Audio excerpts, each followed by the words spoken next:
Greetings everyone, my name is Fro. I have 15 plus AI agents running 24/7 to optimize my life, and I make video tutorials to show you how. If you are new to the channel, welcome. If you're not, welcome back. There's a lot of amazing content we do and we share here. Really glad to have you joining us today. So today's video will be 5 paperclip misconceptions that are holding you back. This is coming from spending hundreds of hours building and deploying paperclip solutions.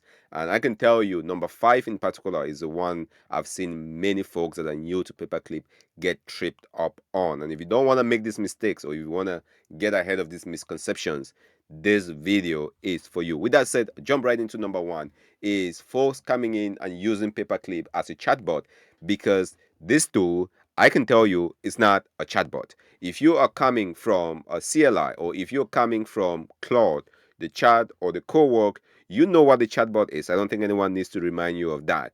But paperclip is not a chatbot. This is an agent orchestration tool. That's completely different. Those are two different things.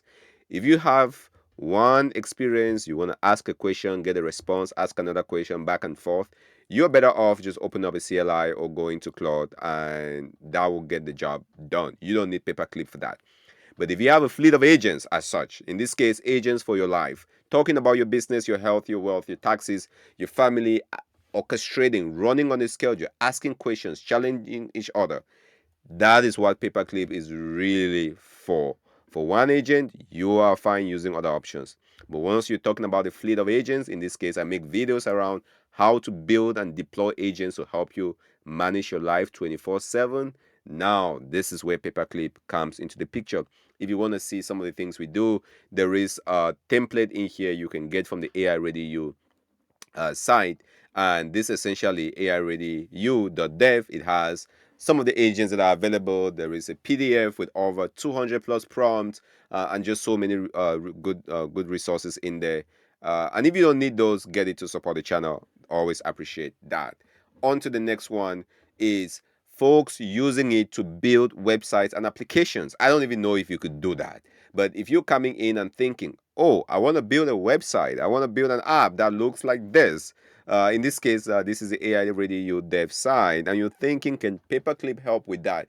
Maybe, really, maybe you could have an agent in here that goes in and build a site. But in my experience, when building a site, you're better off just going to Claude CLI, telling what site you want to build, iterating with that back and forth, looking at the UI, what gets built, and that will probably solve your issue without too much headaches or too much unnatural things. And I use that word very intentionally, because I'm sure someone somewhere has gone into paperclip, have an agent to go build a website, and build an amazing website without them ever looking at it.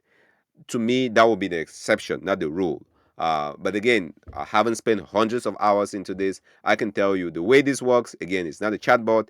This is not where you're going to be coming in back and forth and building a website and such. It's really just not meant for that. If you have a fleet of agents, you want to orchestrate those agents can go out, do things, write things, maybe build or comment on the website. Maybe that is possible, but I wouldn't use that as my first instinct. So using paperclip as a way to build websites and apps, there are better ways to do it, and paperclip will not be number one on that list. The next one is not prioritizing recursive learning. Not prioritizing recursive learning. And I think this particular point will tie into the next point coming up. Paperclip works very well if you set it up so that the more you use it, the more the agent learns. Like you can see, this is my demo environment, so I don't get to run in here quite a bit. But if I, in my main production environment, each run that happens throws out a lot of logs and errors and information that the next run can benefit from. Now, this comes with a plus and also a minus. I gotta be transparent with that. The plus being that you have a lot of information over time as the agents are behaving and running that could be valuable if you keep track of it. The minus being that the more this information is generated, it can chew up your tokens or your context window pretty quickly. So just something to be aware of, that it's good to learn as paperclip is running from all the runs, but at the same time understand that that learning can eat up your tokens. But just something to be aware of. The next piece, and I would say the next two are probably the most important. If you've watched my channel in any capacity, this is the one takeaway. If you ignore everything in this conversation, if you want to use it as a chatbot, you're more than welcome to do it. If you want to build websites with it and you figure out how to do it, you're more than welcome to do that. But if you ignore this current not building for portability and the next one, that is not a recipe for success. So let's talk about not building for portability, and I'll illuminate that here by picking a particular agent. If I come to my business agent, it's very possible to go into the configuration of this agent or the instructions of this agent and toggle between manage and external. What does manage give you? It gives you a way to manage this in the Paperclip's repository. So manage simply means, let's go in here. Manage means that the Paperclip stores and sells the instruction bundles for you. With external, you provide the path on disk for where that instruction is. In my opinion and in my recommendations, there's no reason to use Paperclip in managed version. You want to keep it external. And what this means is your instructions, what your agent sees and does, is controlled and managed by you. So I'll go back to my desktop. If I can go to my desktop, pull this over here. In here, if you download the AI Radio Pack from the website, you would have agents folder that has the different agents. So my business agent is in here. This is the definition of what the business agent is. If you don't want to get the pack from the website, you're more than welcome to create your own agent instructions, but you control it. It lives in your desk. You can carry this to whatever system you want. You can use this same agent instruction for Cloud Code if you prefer that. You can use it for Gemini. You can use it for Codex if you want. But this portability is indispensable. You cannot, is non-negotiable in my approach to this. And then not to talk about the skills that the agent needs. Those skills are in the folder that is available to you. This is not built into Paperclip. This is not managed by Paperclip. You know why?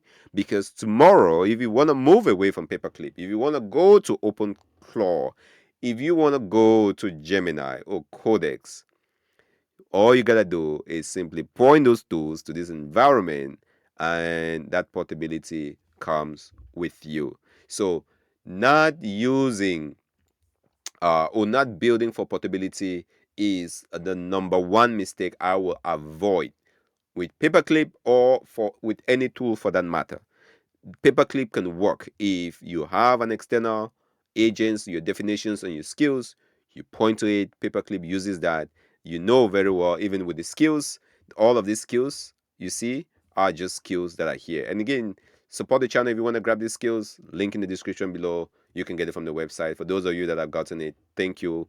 And maybe as more of you get it, I'll stop doing all these announcements. But as for now, that is it goes a long way. So thank you for that. So these skills, the definition of these skills, all of this is not reading from some abstract location without you having any control over that. This is reading from that folder we just saw, and your paperclip can run if you manage these skills. The reason why this becomes important, and I've said this 1,000 times, if paperclip goes out of business or the project stops being popular and you want to focus on cloud code or something else, you can take your skills and move it over there, and you will thank me later for that. Last but not least is not leveraging a CLI outside of the UI. I can't tell you how many questions I've had to answer from the community. By the way, I love the questions. Keep it coming. I'm not saying this to deter anyone from asking questions. Please, your questions are fuel to me. This channel runs on questions. I literally go read the questions and figure out what I need to make videos about, because I'm out here at your service to answer questions that are coming. So someone struggling with, oh, how do I come in here and run paperclip on open code adapter? And I've made some videos around this. Or how do I use cursor with my paperclip? Or how do I use codex with my paperclip? And that's the question you have. All I'll tell you is simply come in here and type that same question. How do I use cursor with paperclip? Can you connect my paperclip to my cursor instance? That is a prompt. I'll put the prompt as such and hit enter. This will run and do all your setup for paperclip for you. Anything you're trying to set up, you want to build 15 agents, you want to build 100 agents, just simply go to Cloud Code CLI, which is what I use, or Gemini or Codex, whatever you prefer. Those tools have knowledge already about paperclip enough so that you don't have to struggle with Paperclip. You're seeing a particular error, and I ran into this a number of times, I can tell you. A number of times I've run into errors like this. I was doing some setup here with Pi, and oh, this one was Alibaba with keyword models. I ran into errors. What do? I simply come in, copy all of this, and I stop banging my head against the wall. I stop fighting against the error, and I let the AI figure it out. So I'll copy this error, hit Control C, go over. You know what I'm gonna do? I'm just gonna find my favorite CLI, go into that CLI, and paste that error. That is it. Go get coffee, go get something to drink, let this thing figure it out. You come back, you see I've pasted that error, boom, hit enter, and with any luck, this will figure it out. It will do the work, and I won't run this. I'll hit escape so it doesn't run. This will figure it out. It will do the work, and your Paperclip deployment and instance become easy. So these are 5 misconceptions. Like I said, if you want to ignore number 1, 2, 3, 4, and 5 are the ones that you definitely do not want to ignore. I've spent hundreds of hours at this point. I think probably more than most people. If you look at the channel, the videos we've spent a lot of times. There are YouTubers that are making videos about this. They are not using it. They don't have their lives running on this as much as me and what I do have done it. Now, and that's why I can say I'm building for portability, because I'm not making all my bet that Paperclip will be what I'll be talking about in 3 months. Maybe in 4 or 5 months, I might be talking about something completely different because Paperclip is gone. But if you build for portability, if you build leveraging the best CLI, you know that something happens tomorrow, you can carry over. If something happens and you don't understand what's going on, throw it to a CLI and use the intelligent models to fix it. Use the AI to help you. Don't struggle with this. All right. So these are the 5 misconceptions. Which one of these surprised you? Did I miss anything? Is there any misconception you kind of found in your own working with Paperclip? Or maybe OpenClaw? Or maybe some other tool? Share that in the comment section below. I would love to read. I would love to hear what you guys are saying. As of now, this is Fru here with frudev. I make videos showcasing how AI is helping me, so you can hopefully inspire and help you too. Thank you for watching and sticking to the end. This was a little bit of an upbeat one. I was excited making this. If you haven't gotten the AI Radio pack, go grab it right now. I'm gonna pause and wait. Did you get it? Did you get it? All right. Thanks for watching. I'll see you in the next demo.